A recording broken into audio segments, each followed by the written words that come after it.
This is the walk for me. Oh, this is it. Like I'm like walking, and I'm just getting exposed to new engine bays and new like There's parts a lot quick. and then I end up on my POS. No, this thing's actually super nice. I only say that because it's my own car, and then I know all the things wrong with it. Sure. And that's just how people are with their own cars. They just know. You just hyper focus on all the negatives. That's exactly the problem. Yeah, that's why I exist. Those negatives. Exactly. Like to me, that I want a time machine to go back and get a brand new GTR. This is the time machine. Yeah. So the thing is, we were too young, and there was no way for us to ever see these on the showroom floor. Could you imagine going to a Nissan dealership and seeing this brand new? It'd be pretty gnarly. Floor? Pretty gnarly. People financing it. I think like Paul Walker, after like the first Fast and Furious, bought a GTR from a dealer. I think it's like white one. I think it was a white one. Yeah, he bought a used silver one. I think it might have been a motor car. He bought a white one, brand new from the dealer, which is so sick. Yeah. Huh. That's a good point, right? So Fast and Furious 1999, I think? 2001. Oh, 2001. Okay. 2001, they had a R32 in that movie. Yeah, maybe Big I Bird. think that's probably why he kind of got exposed to Skylines. He's around Motor X because of the 33, and they're like, oh, check this out. And then he's like, oh, damn. Because I think he had a white 34 and a white S15. And somehow he had them in California. But I think they're both Motor X. The white one's still there. Movie star. Yeah, hell yeah. Got away with it. So, if you haven't already realized, we are at Tommy Efian's shop. And this is like the main work area. If you guys want to see the whole shop tour, that will be a full-on Haggerty episode.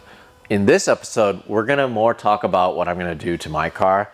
For whatever reason, whenever I talk about my own cars, it seems like you guys are interested. It seems like you guys want to know what we like, So the last video I did on my own car, I did it on the 240Z. And so this one is... I want to watch that because I like that you put an SR in it.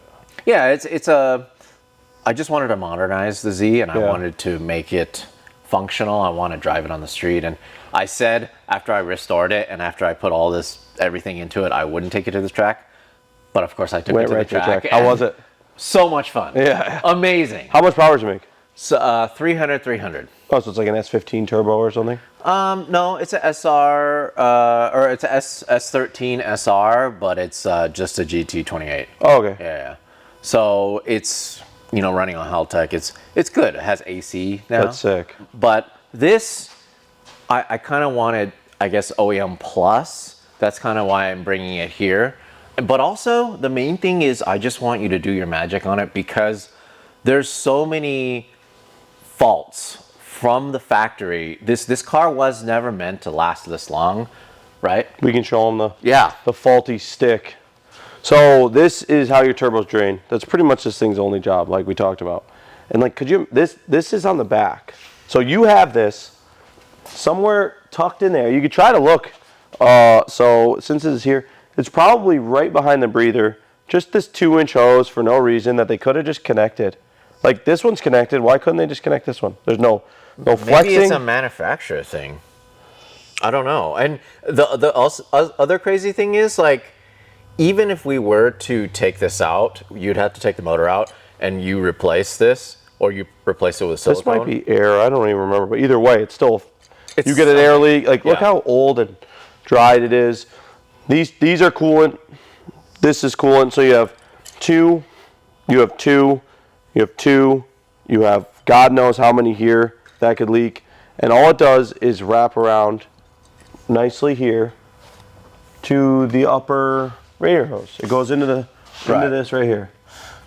So like, there's just things like that. I mean, the car itself is super over-engineered, and it was way ahead of its time. Yeah. And it was designed in the mid 80s, right? Yeah. Maybe early 80s even. Yeah. They started it. But like, it was just never meant to get to this point. It's a lot of packed into a small area. Like, there's no room to like get anywhere. You know what I mean? Like you Right. can't even, like maybe here, there's nothing there though. You can't figure anything out there.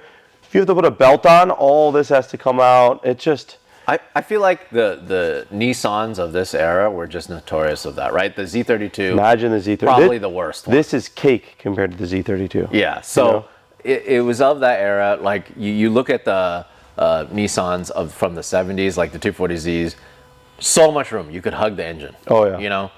Get right in there. People put in whatever, V8, inline six, whatever you want to put in that engine bay, fits. it fits. But this, it's a huge engine and it barely fits. Right. So it's just a lot going on.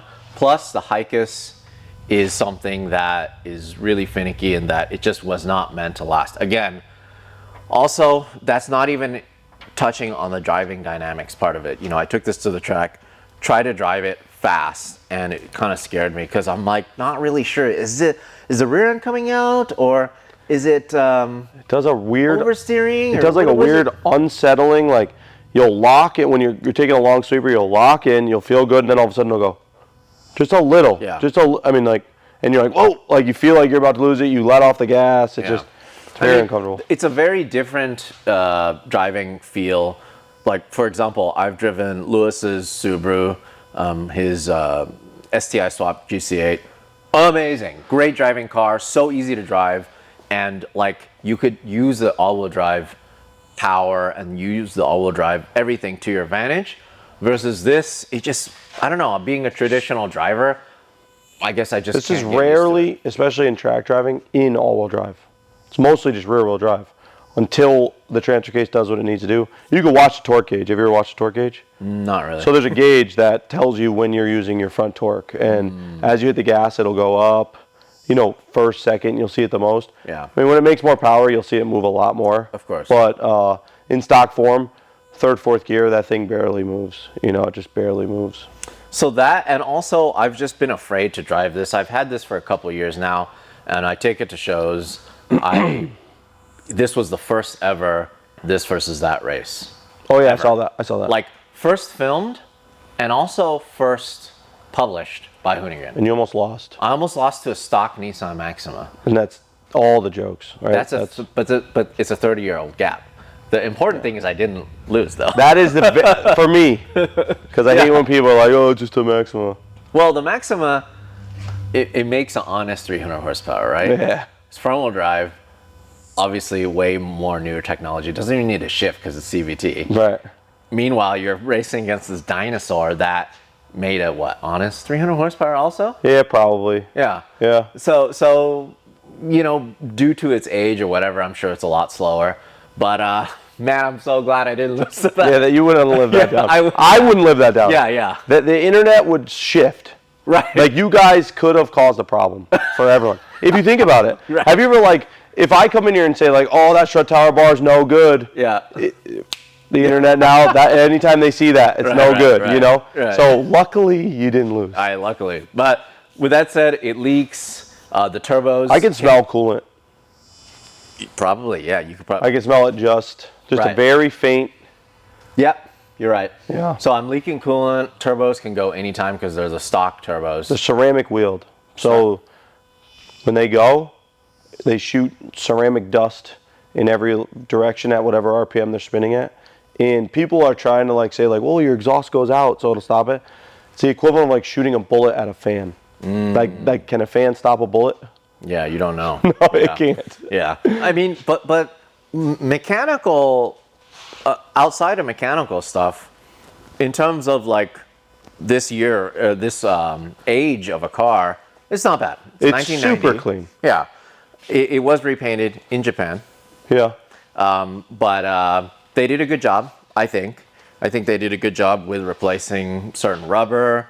The underbody's not bad, no rust.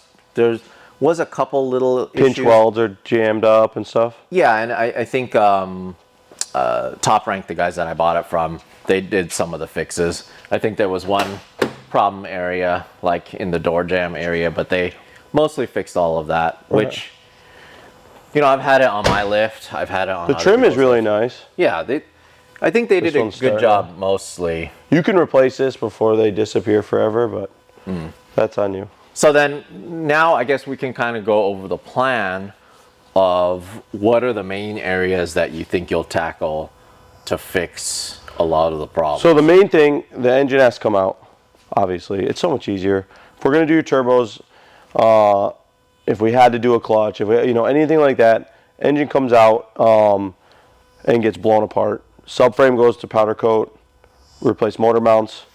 This is a good car to kind of look at the steps, right? This is step one. Engine's out, bay painted. So this is like, there's nothing left in here. We obviously put the cowl back on, the wiper arms back in, but that's a brand new cowl. Like that always looks like the sun ruins these. Yeah. So you can get those new. Right. And we paint the bay. You never notice, but look in the wheel well liner. Like, look in there. Yo. So we do a chip guard. Yeah, we do a chip guard to protect it. Especially a lot of our customers run wider wheels where you can't run the fender liner anymore, and that protects it. Yeah. So there's one in that one, you can actually see it way easier. What? Yeah. So we tape all that area off, and we do this chip guard all through here. This is so cool. Yeah. So now you shoot a rock with a sticky. What do you have on there? What tires? 8008Rs. Yeah. So they're sticky. They shoot rocks. He'll sandblast there. That will protect it. That's like a really tough bed liner / like chip guard. Huh. And then, so this is like kind of step two, actually, you have here. This is all your AC stuff redone. The fan isn't on. Vapor blasted, resealed, repainted, new clips, booster painted, hoses replaced. The wiring harness gets stripped down and retaped. So it's all nice new electrical tape. All this stuff looks as new as we can make it. AC lines vapor blasted, the works. And then, so this is step two. You can see the VIN plate has new little push pins. Yeah, so like parts like this, the fact that you go out of your way, like I guess you could reuse the ones that came with the car, right? We have. These kind of things. Yeah. But they're like brown. Does Nissan still make these? Yeah. They do. We bought like 200 of them. So, which means it's good for 100 cars. 100 cars. So then, like right now, in this day and age, how much are you relying on Nissan OEM? Like, are you a lot talking to Nissan Motorsport in the US? No, I actually go right to Japan. They need to bring someone in that can specialize in these. There needs to be like a heritage center in the United States because they're just not doing a great job. You need a lot of familiarity with the car to just those push pins. Right. You know what I mean? Like, someone has to place that order. That doesn't exist on any other. That's from Trust Kikaku. They're the best I've found. They're in overseas. They're in Japan. The owner's awesome. We work with them often, and they're on the restoration mindset. Get those pins. Get this clamp. These bolts. Clips. I mean, this clip isn't new. It looks like, but I found them. So that's just for the hood prop to go into. Right. And like that should match. It's crazy though because like Nissan Japan now they're rebuilding RB engines, right? They're selling crate motors. Yeah, they're selling. They've never stopped the block. Okay. So they never stopped the block, but now they're doing like crate motors. Trust Kikaku has one. And they're also restoring R32s. Cars, yeah. They're restoring cars in-house at Nissan at Omori factory, right? I don't. Is it at Omori? So the OEM one, I don't know where it's done. They dip it, like you saw the video. They dip it. I don't know where that's done. Omori does club racer spec and stuff like that. They do more of like the performance restoration. Got it. Where I don't know who made that brand new one, but like if you watch the video, the wiper motor's not new. I watched a video like looking for a problem, and they use the same wiper motor. And that car, I think it's selling for 400, 450. Yeah, 475. And you have to bring them a car too. I think so. And then you just get a stock 32, which I'm not trying to talk. I love these cars. No, not for 450. Right. You have one. Would you pay 450 for it if it was brand new? Definitely not. No. So. But that's the crazy thing is like now in Japan they've realized the historic nature of these vehicles and how they're sought after, and there is a market for the parts in Japan. Sure. But it doesn't exist in the U.S. yet still.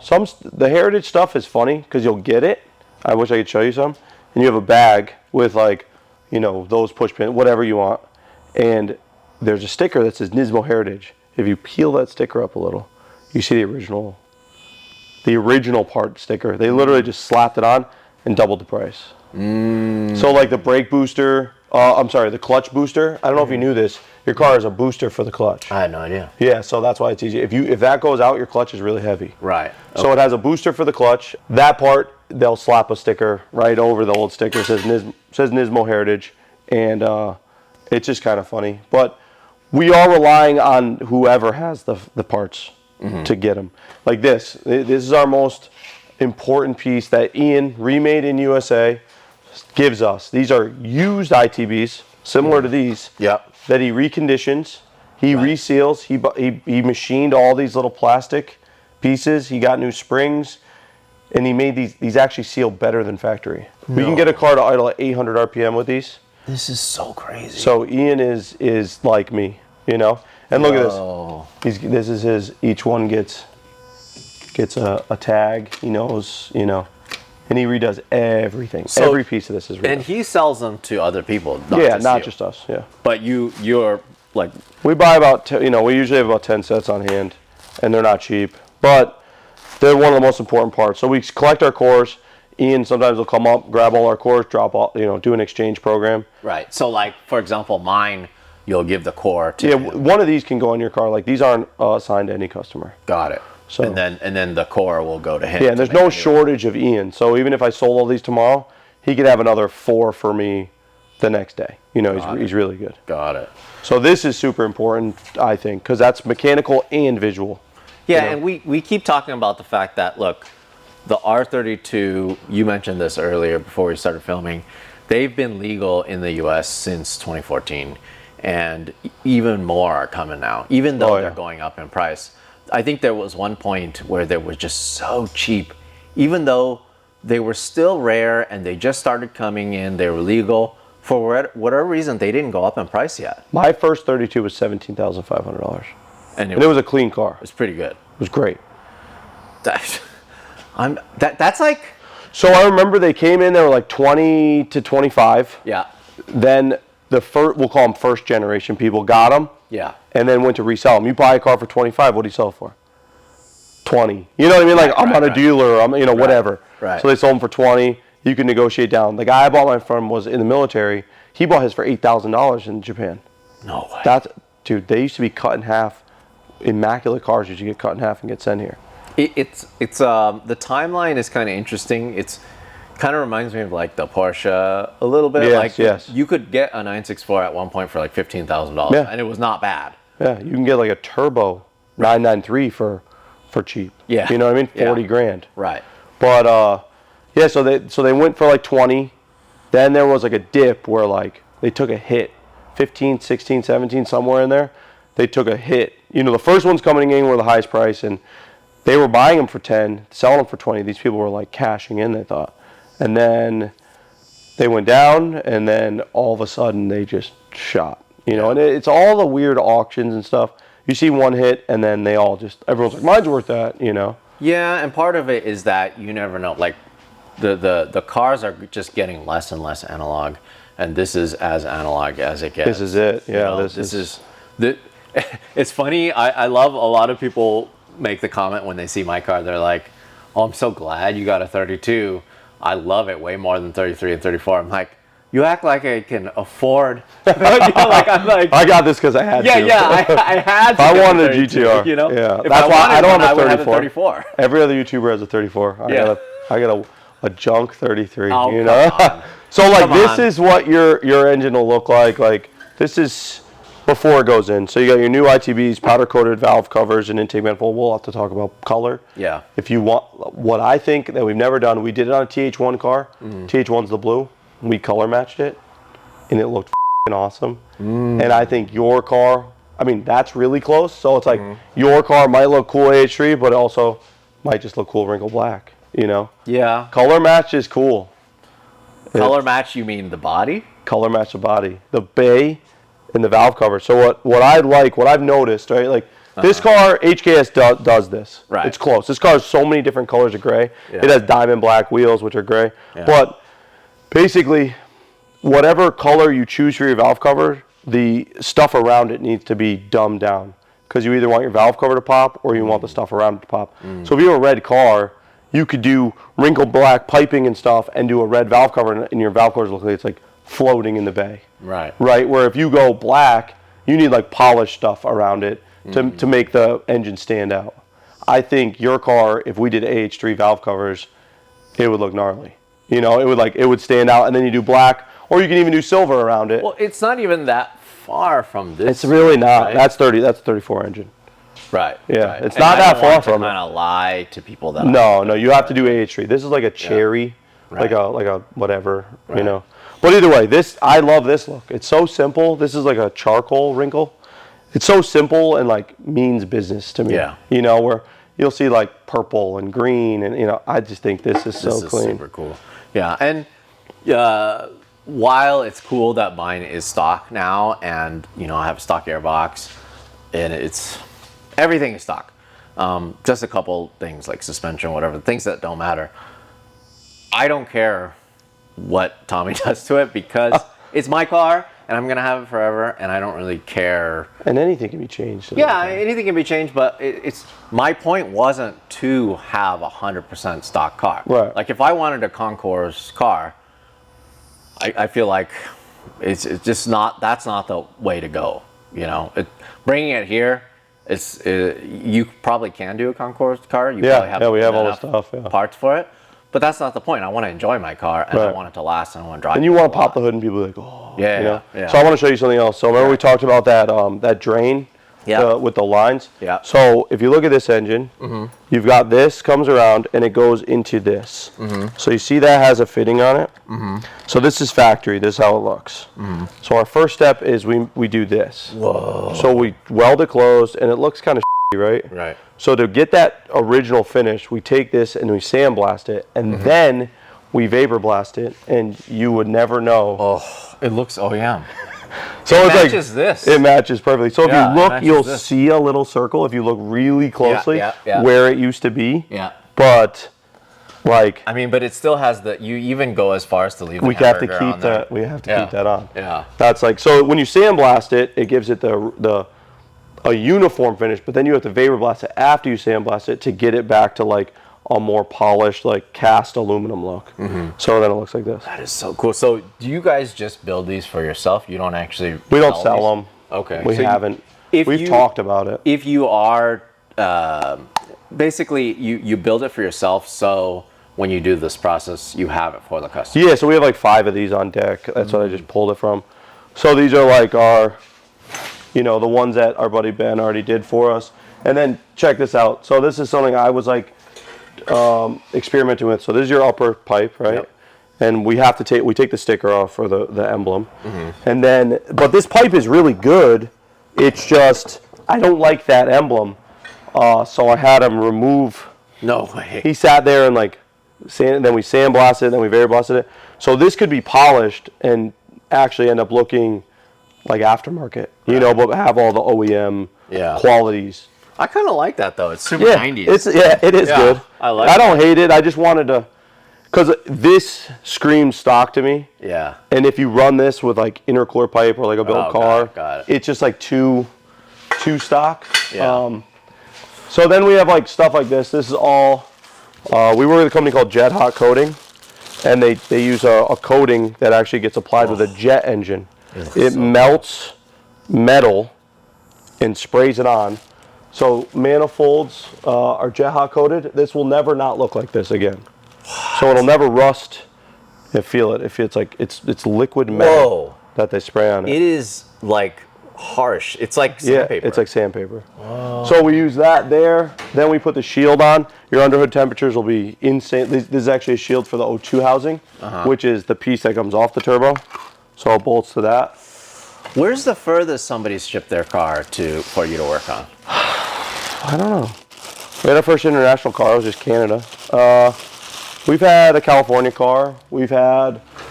Dustin's a California car. I'd say that. We haven't got any like real international, like overseas yet, but I can see that pretty soon. it'd be really cool. I mean, in a lot of other countries like Australia, in the UK, People send stuff there. well, people have had these cars for yeah. longer to develop their process for their country.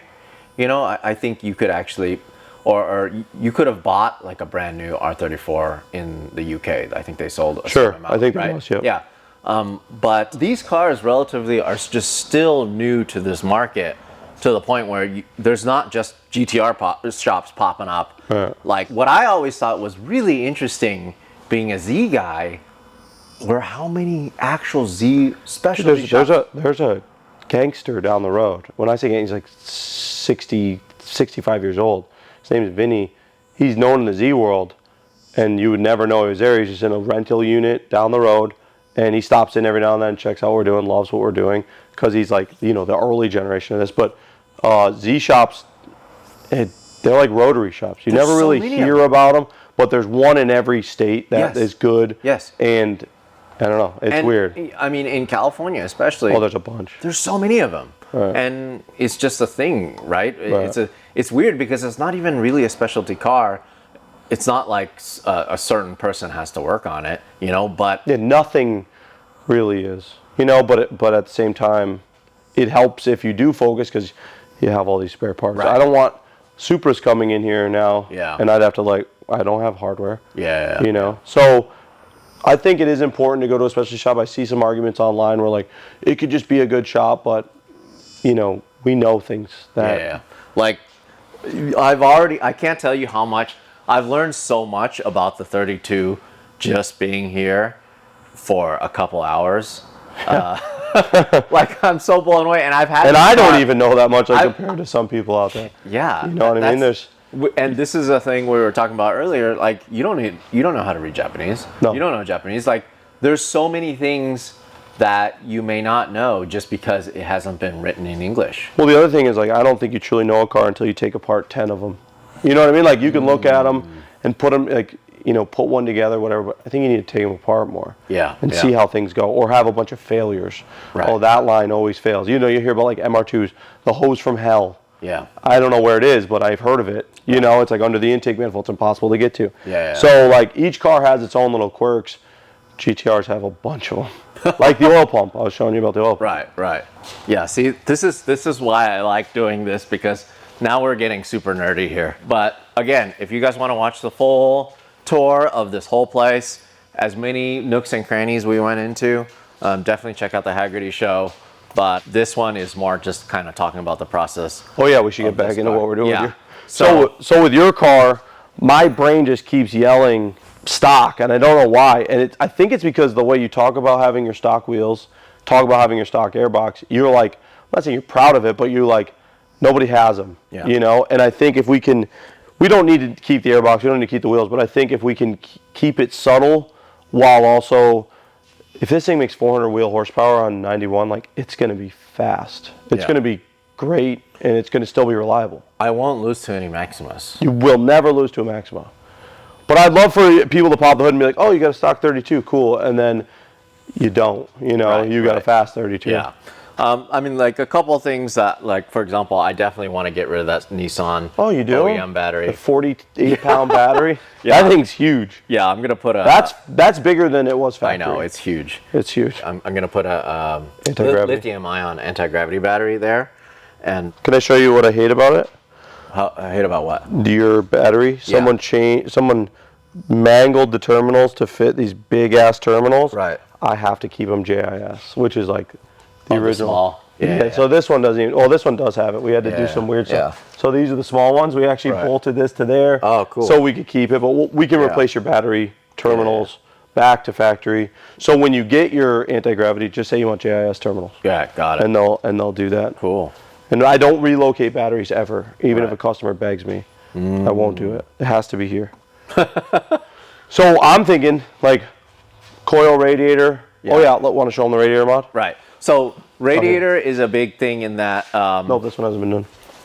That one, since it has plastic end tanks, it could crack, or it could, anytime it could leak. So the most basic is just a coil, but this is where we drain our turbos to now. So we weld 2 -6s, and then we get rid of that whole wraparound thing. Yeah. With just this. So this is a mod that you guys do. This is a mod that we do in-house. So then I can powder coat the top, where it doesn't look stock, but it doesn't stand out like a aluminum radiator, you know. And in the grand scheme of things, I think, like, not hiding, but like making things more subtle will go a long way with your car because your color's so bright. You know, like your bay is going to be red and clear coated and shiny, you know, and I think if we do your valve covers the same color, like that's going to pop so much. And then if we do everything black around it with a little touch of zinc, it's going to look gnarly. That's, you know? The thing is, like, as a visual person, you know, I look at everything, while performance and functionality is really important. I'm such a visual person, and that's why I have that red car. Right. You know, because not only do I love the shape of the car and the look and the nostalgia, the 90s feel, it is the look. You know, it's the way it stands out. And that's, I could have got a white one, I could have got a gunmetal or a black one, or whatever, a silver one, but I wanted the red one because it just stands out. Can I tell you how boring your Hot Wheels would have been if it was KH2? It would have been the most boring Hot Wheels ever. Yeah. So, I mean, you already have the oil separator. Yep. So we do a whatever battery. We'll delete ABS. Mm-hmm. Reason we do that, I asked you before. You took this on the track. Have you ever had your ABS for you? No. No. I don't know. I'm not saying it doesn't work. Right. But it's not a very smart system. People are always like, oh, ABS will save you. Did you get it to lock up when you're on the track? I mean, realistically, if you're doing it the right way, if you're driving on the track, not 10/10s, you're not like pushing it. If you're going 9/10s, 8/10s, you should know how to threshold brake. Right. You know, you should know how to get to the limit of the car's stopping power and then let off. You shouldn't be just jamming on the brakes. And hoping. Yeah, and works. Hoping, which is what I was doing yesterday in the Supra, like a dumbass. But you also have like the older car, like the Z and stuff. So like, it's fine for you to have 400 horsepower, little heavier car, no ABS. Your Z is probably way more dangerous of a car at 300 horsepower, weighing what it does, and having the old brake system, whatever you have in it. I don't know. So on the Z, I have like a full stop tech system. Okay. Developed by Z Car Garage. They do amazing work. They restored John Martin's 240Z, you know, the iconic BRE one. They restore cars for Nissan. So they're like super legit, and it stops amazing, but still no ABS. No ABS. I have to do my due diligence to make sure I threshold brake when I'm on the track in that thing. And you just have to do that with this. We'll delete the ABS. We'll clear up that whole area. There's a lot over there. That's all ABS related. This is just so much. It's like, but the harnesses, all that's ABS. For something that's this old, 1990, it looks this clean. Is in pretty good condition. They always are somehow. Yeah. I'm not going to try to take that away from you. Yeah. But for some reason, they always look really good. They overbuilt this. Yeah. A lot of other things, not so much. So we'll rebuild your wiper motor and make it look pretty again. Delete ABS. We'll get all those lines off, and then we'll remove some systems that you expressed aren't necessary. We'll change this. I don't know what we'll change it to, if you want to go more RB20 and hide it, or if you just want to be able to change your oil really easy and put it up there. I think. So we'll use these holes. As long as you don't care, or I mean, No, I like either way. Yeah. It's all about the theme. Like if you were like, no, make this car look stock, I would do an RB20. I think it's fine for the oil filter to be there. It's also for me ease of use too, because I like to work on my own cars. So you know, changing oil, stuff like that. It's kind of like it's fun for me. Then we'll definitely change the turbos. We'll just do a steel-wheeled OEM upgrade. They're not like the most responsive because they're just a older turbo, you know what I mean? And all we're doing is putting a steel wheel in. Go to like a GTSS, you'll get like better results, but I don't think you need to go that far for 400 horsepower. Yeah, you know what I mean? It's like is more than enough. That's what I would do. We'll replace your brake master when we do your ABS delete. We'll replace your clutch master, your clutch booster. We will do an oil pump and an oil pump gear, so you don't have the oil pump failure. We'll do R35 coils, so you don't have an igniter or coil pack failure. And if you do, you can get an R35 coil pack anywhere. And then we'll just replace your cam angle sensor, because that's just a failure point. And if you get a new one, you'll be fined forever. You know. What do you do about like blow-off valve or recirculatory valve? How does it? So I don't run a blow-off valve in almost anything. I prefer just to delete it. It does hurt like transient and stuff sometimes, but blow-off valves with what I do always leak. Like I run 35 pounds of boost on an RB25 Neo. You know, I can have a blow-off valve. We can upgrade the blow-off valve, or we can get rid of it altogether. I don't think it's going to hurt anything if you don't have it. If you don't have it, it just like has that compressor surge. So it'll go. So cool. Yeah, it sounds so cool. It's fine. It spins your turbos the wrong way and fucks a bunch of stuff up. It's honestly the coolest thing ever. So we'll clean up all the our AC stuff, reseal it, recharge it. We'll paint this under the hood because all this looks grimy and like that's what's under your hood. It's interesting because this was repainted in Japan, and you could tell right away because this part was repainted. Yeah. It's not like they would mask it off, I guess. Right? Some people will, and you have a hard line up here. It's kind of cool that they did this. Right. This is what we do. Right. So normally, so for an early car that we didn't paint the bay, it'll look like this when you don't do it. So bay painted, fender top not painted, fender painted. Underside of this hood was done. Then it doesn't match. Doesn't match. It looks goofy. So now when you paint this H3, this will all match. This will all match. Yep. Whoa, so it'll just be seamless, and Nissan did weird stuff with bays. Yeah. Special colors like Midnight Purple 2, the bay's black. That's so weird. Yeah, So what would you do for something like a Midnight Purple? Paint match it. It's just we're not Nissan in 2000 or 1999. That color is so cool, it should extend everywhere. Right. I think. Right. And just same with this. This was a money-saving thing, not there was no benefit to having this. And you could pressure wash this off almost. Is this a different color? No, this is the base. Oh. So the base of this color looks like that brick color. But when you put the clear and the metallic, it brings the vibrancy out. Yeah, so this is just the base of this. So we'll match this color, and your bay will just be the same. Jeez. It's going to look crazy. We did one red car before. I'm not going to show it to you because I don't want you to feel any. I want you to see yours for the first time. Right. But it's gnarly. With the zinc, gold and red have the oldest combination, right? Of course. So it looks awesome. It's going to look so cool. So cool. So we'll blast the hood latch. This is just dusty. Where this is what it'll look like blasted. Right.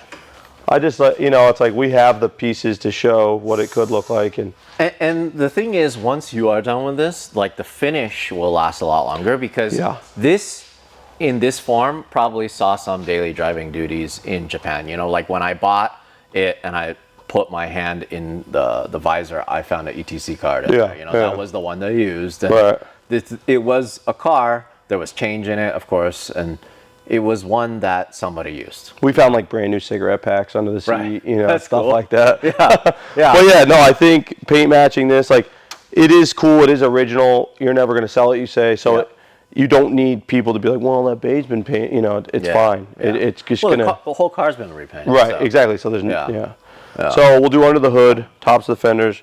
We'll do this piece. This is important to be bright because it stands out when all the AC stuff's done. It's just so crazy to me that you have all this new plastic stuff. Yeah, you can get all this stuff, all the hood pieces. It's so crazy because this.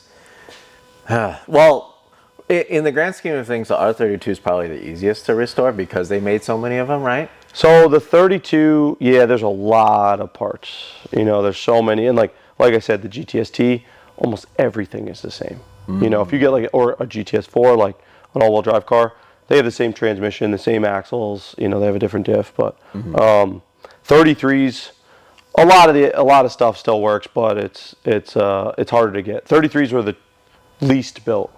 Really? So it was 44,000 32s, 11,000 33s, and then 14,000 34s. Is what I think. And the crazy thing is, of 44,000 32s, I think 20 or 22 were gray. 22,000. 22,000. That's why. GTRs. That's why when I picture one, I picture it in gray. Yeah. Right. The Nismo was gray. The Nismo edition. Yep. There's a lot of white ones after 92, 93, 94, and that was V-Spec. So you'll see a lot of white ones because they just pumped them out in the later years, but there's no 89 in white. There wasn't a white in 89. I think there was 4 in 1990. Do you know how many of them were H3? 3% of the cars. I think it was sub 400 cars were H3 total. What? So LZ has one. Yeah. We have one outside. I sold one. I had one, and you have one. But I think there's something oh no, actually I might have just lied. I think there's 900 AH3s. I was thinking of BL0. BL0 is 122 right. It's or something. Less. Yeah. But it's 3% were AH3. So TH1 then AH3, then BL0, Yeah, I but, think. and who knows how many are left, right? Like you said, because they were a dime a dozen before, and they were just not sought after. People just cut them up. Yeah. But I'm actually weirdly seeing a lot of AH3s now. It's like they're coming out of the woodwork because they're special color. More people took care of them. If there's more grays, you're gonna have way more shoddy gray ones. Makes sense. You know? Yeah, like if a shop had a bunch of them, they would probably get rid of this one the last. Right, Because of right. the fact that it's more rare. Yeah. Okay, cool. And this is weird that it's a cold weather car. I think it has a different heater core. Like there's a bunch of, like a bigger heater core because it's like for cold weather. I don't know. Yeah. It's strange. Yeah, it is strange. So like the indication is the heated side mirrors. I don't know if I've ever seen a car with that. Yeah, heated side Of mirrors. all the That's 32s. what makes it the cold weather package. Pretty Or sick. whatever. Yeah. So who knows what, if this was in whatever. So outside of the bay, I want you to do a 33 Brembo kit. I think it would really. Yeah, this is the first year of the aluminum brakes. Yep. Right? But these are like super pitted and just. We could refinish them. We've powder coated them before, but 33 Brembos modernized the car. They were factory on the V specs. So like this has 34 Brembos, but basically that would be your brake, rear brake. And then if they don't fit under those wheels, you'd have to do something like a V spec wheel or like a 33 GTR wheel. Got it. You know, if you wanted to keep like that OEM look. Yeah. 33 GTR wheels look really cool on these. They're like a little aggressive. I do like the 16s though, because I kind of feel. They look awesome. I saw a S15 in Japan with 32 GTR wheels, and it looked awesome. They like worked. So I'm gonna try. I think there's a chance those can fit. 16s are, it's a 324 millimeter rotor. I don't know what that is in inches, but my brain's telling me it should fit. Cool. Well, this is a lot of info. I hope you guys stuck around this long. Yeah, this is just so interesting to me. It's just so cool to see what Tommy does, and it's just, it's incredible. It's really cool to see what you've built, and the fact that you're doing it in your home state, and you're doing it the way you want to do it, and people are bringing their cars for. I just appreciate that people appreciate it. Yeah. You know what I mean? Like you're being here from California shows we're doing something right. Yeah, I mean, you got to take it to the guys that know. I mean, I can't ship this to Japan. I mean, I guess I could, but it wouldn't be cost effective. Yeah, it wouldn't be cost effective. It's a lot of trouble. As much as I like going to Japan, it's just, this is a U.S. car now. This is a California car, one of the few. So it's played so sick. Yeah, it's something else. It's my car, and I love it. And one of the things I tell everybody, I don't have to tell you this, but when I drop cars off, or for example, when I ship this car, it was on the same transport as Adam Carolla's. I don't know, you saw that. It's like that crazy Paul Newman race car. But I tell the guy, like, look, this may not be worth a percentage of like Paul Newman's car, but it means the world to me because I've saved up my entire life to buy something like this. Right. So it means a lot to me, and it means a lot to me that it's here at your shop. No, I'm stoked to have it. Yeah. Cool. Awesome. Thank you so much. Looking forward to it. Yeah, so then by the time you guys see this video, it'll probably be mostly done.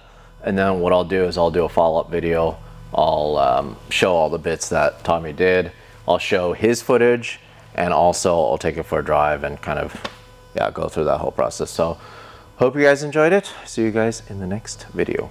Hey, thanks for watching. If you want to support us directly, go to LarryChenPrints.com. I print and sign every single one of these. This is the perfect gift, or it's the perfect piece of art for your wall.